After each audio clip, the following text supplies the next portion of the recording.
Hello, my name is Nathan, and I am definitely an alcoholic. And that's not something that I planned on telling people out loud ever, but at this point, it's part of my recovery. I can start off by saying I came from a family of drinkers, three older brothers that were significantly older than I, and they were always getting in trouble and always getting in fights and always drinking, and I thought that was the coolest thing on the planet. The four of us shared an alcoholic mother, and we thought she was some kind of crazy beast. How could she drink like that? We knew how to drink and party and have fun. How could she drink like that? How could she hide her drinks the way she did and lie about it all the time? And I'm bringing her up to talk about myself because I had no idea I was going to wind up that same type of alcoholic. Although you could argue that my disease took me to greater depths and way worse things than hers did.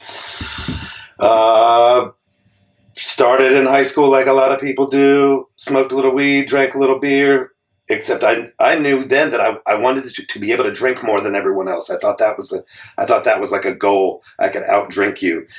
Little did I know that being able to outdrink someone, I find out later in life, is a symptom of the disease of alcoholism. Got in a car wreck in high school. I was not the driver, but we were both drunk. I just made the basketball team, and to celebrate making the basketball team, I was mostly a soccer guy. So me and a soccer drinking buddy, decided to celebrate, go to the mountains. I'm from Frederick. We have mountains up there. And just celebrate. Hey, Nate made the team. We didn't think it was going to happen. And I had a blast. We were talking and we had, our friendship seemed like it was getting deeper, and everything we said was funnier.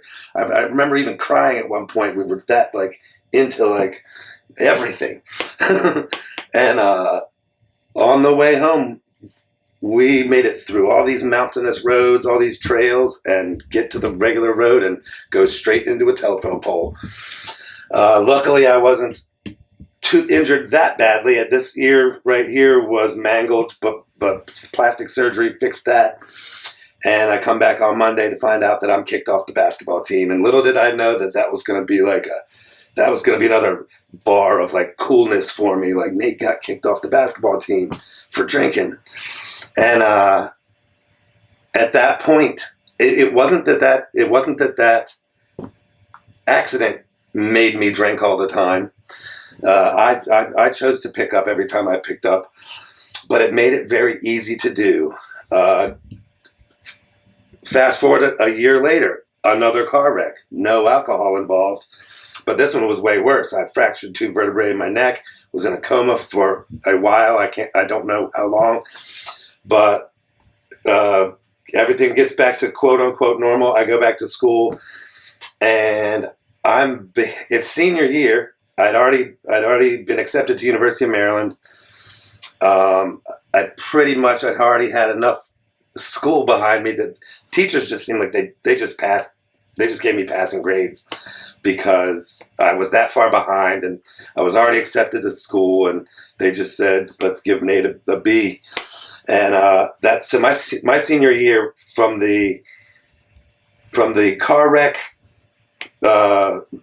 brain trauma, to the alcoholic tendencies, I don't even really remember my senior year of high school.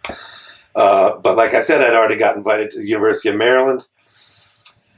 I get dropped off at University of Maryland. I didn't even unpack my stuff. I found out what bars my ID was going to be accepted as, or was going to be accepted at.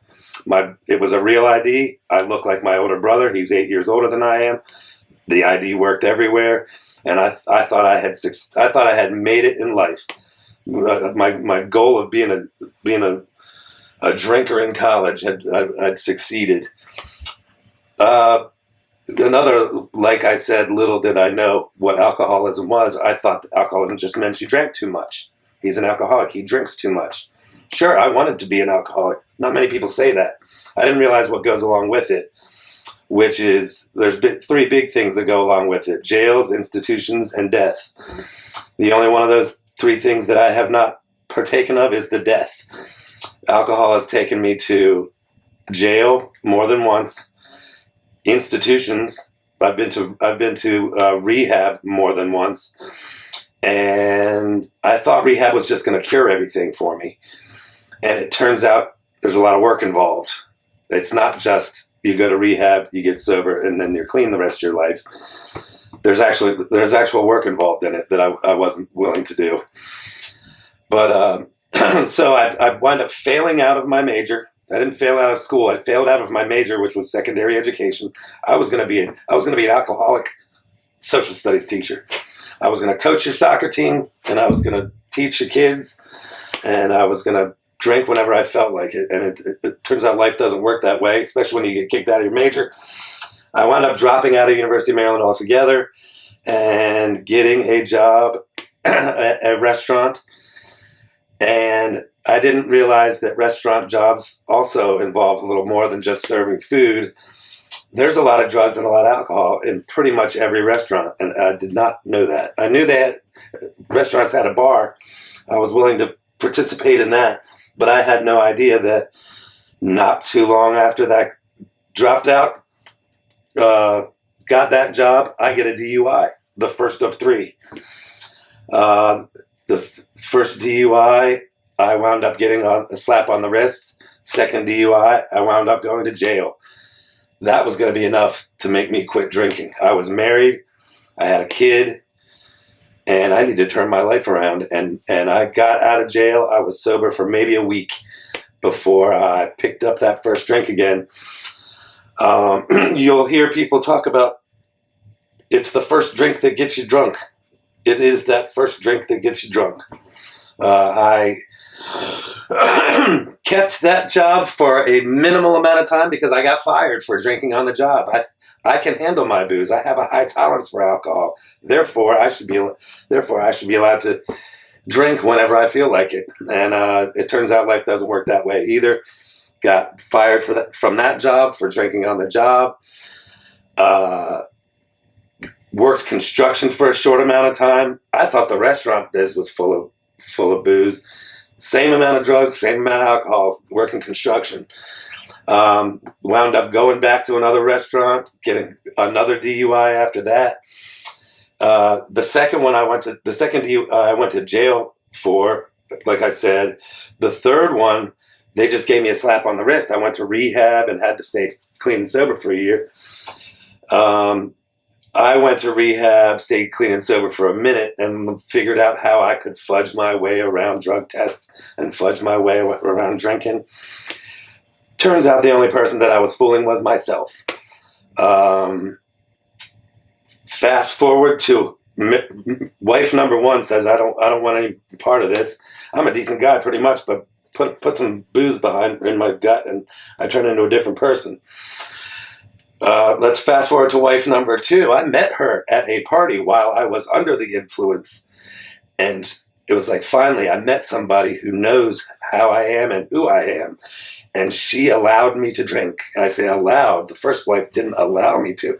I'm an adult man. I can do whatever I want, right? But there's some rules you got to play by in life. And wife number two allowed me to drink, and I still drank too much. I thought that the amount that she was going to allow me to drink was going to be the amount that I was going to enjoy, and it was going to be perfect for me. A wife that understood. Little did I know that the disease of alcoholism is progressive. It is progressive and fatal. And my disease progressed in that my tolerance increased. My disease progressed in that the consequences of my drinking got greater and greater. My disease progressed in that I was being hospitalized for my drinking at this point. I was having seizures, full-blown grand mal seizures as a result of alcohol withdrawal. And on the very last one of those, I fractured 2 vertebrae in my back.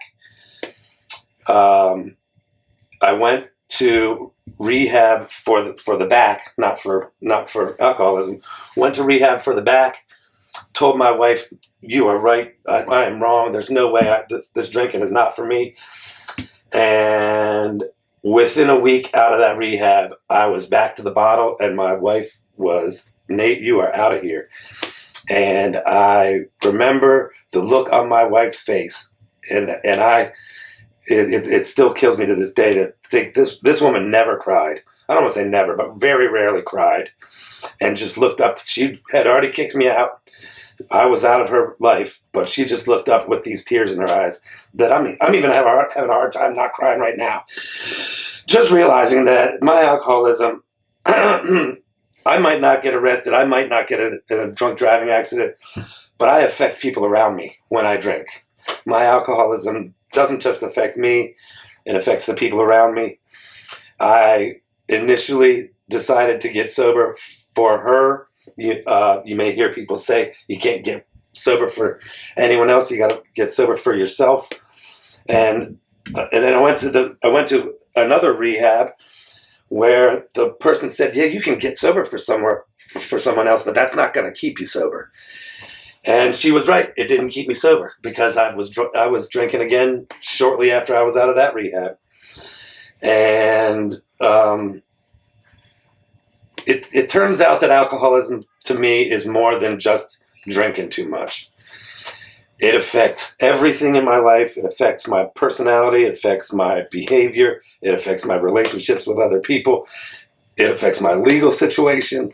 It affects my job situation. And the worst part about it, even after being in the hospital a bunch of times, being arrested a bunch of times, it just wasn't fun anymore. It was a necessity. And I never thought that this substance that at one point brought joy and good times brought nothing but misery to me. I was drinking pretty much whenever I wasn't asleep.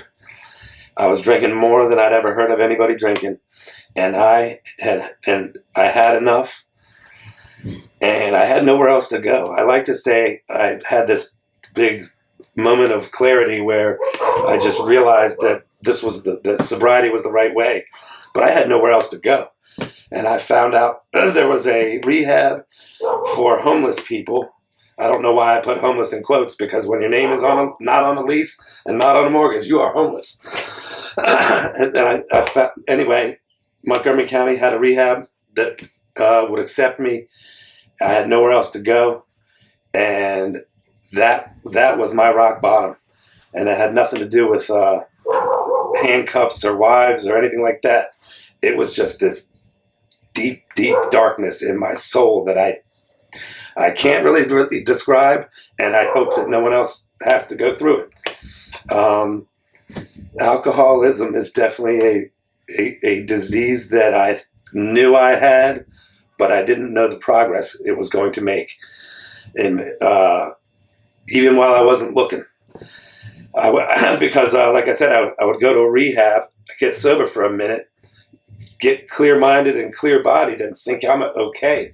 And it turns out I have this disease for the rest of my life that, if it goes untreated, will lead to three things: jails, institutions, and death. And I've been to jails and I've been to institutions. The only one left for me is death. My disease leads me to have seizures, which lead to broken noses and broken ribs.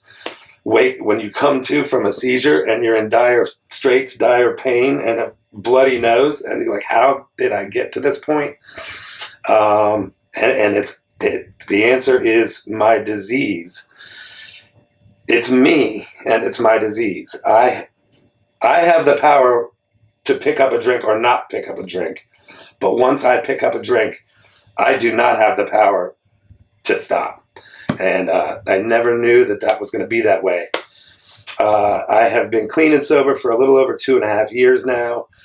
I can't tell you how much my life has turned around. I thought I had friends in the past. I had drinking buddies and using buddies. I just looked through my phone. I was looking through my phone to look up a number for somebody else. I can't even count how many friends I have. And it's as a result of getting sober. I got sober through, you guys might have heard of AA. There are other ways to get sober. That's the one I picked. but it definitely saved my life, and I would not change my sobriety for anything in the world.